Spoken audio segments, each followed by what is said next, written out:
Bugun iOS 26 ni yomon taraflari to'g'risida gaplashamiz. Qo'limizda iPhone 15 Pro telefoni. Buni mijozimiz tomonidan iOS 26 versiyasiga, beta versiyasiga o'tkazishgan. Hozirda esa ko'rayotganingizdek, xuddi Xitoyga o'xshab, mana ko'rasizlar.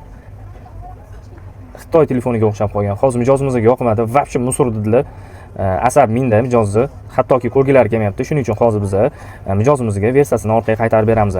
Versiyasini qanaqa qilib qaytaramiz? Hozir sizlarga buni ko'rsatib o'taman.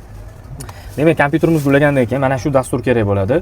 Smart Flash bo'limida versiya tayyor bo'ladi. 18 versiya qaytaramiz va mana bu yerda pastda bistreni bosib turib, proshivkani bosib o'ramiz. Proshivkani bosganimizdan keyin 10 daqiqa kutamiz va versiyasini orqaga qaytaramiz. O'rtoqlar, hozir bu iPhone 15 Pro ni versiyasini orqaga qaytaryapmiz, ko'ramiz. Proshivkadan keyin muammolar chiqadimi yoki yo'qmi?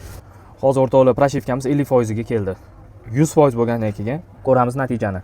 Bilmagan do'stinglarga yuborib qo'yinglar, ular ham iOS 26 ni beta versiyasini urib qo'ymasin. O'rtoqlar, hozir mana dasturimiz 18.5 ga уже bo'lganini aytibdi. Endi sizlar bilan birgalikda aktiv qolamiz. Qanaqa ishlashi ta'sir qildimi yoki yo'qmi?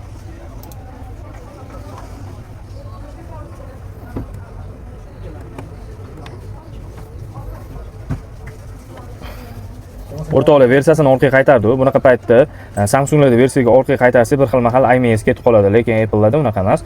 Hozir bitta ko'rib chiqamiz, kameralariga ham kirib. Voy, dabdala bo'lib qoluvdi. Lekin telefon yomon qizib ketibdi, lekin aslo unaqa qilmaydi. Yo'ngstiylarni ham tushirib yuboradi, lekin yaxshi ishlayapti. Ishlashlari ham boyidan ancha zo'r. Tez. Lekin iOS 26 hozircha yaxshi emas.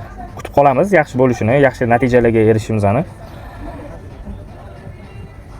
Kerakli dasturlarimiz mana shu dasturimiz orqali bo'ldi. E'tiboringiz uchun kattakon rahmat. Like bosib qo'yinglar, izohlarda o'zingizlarning fikringizni qoldiringlar.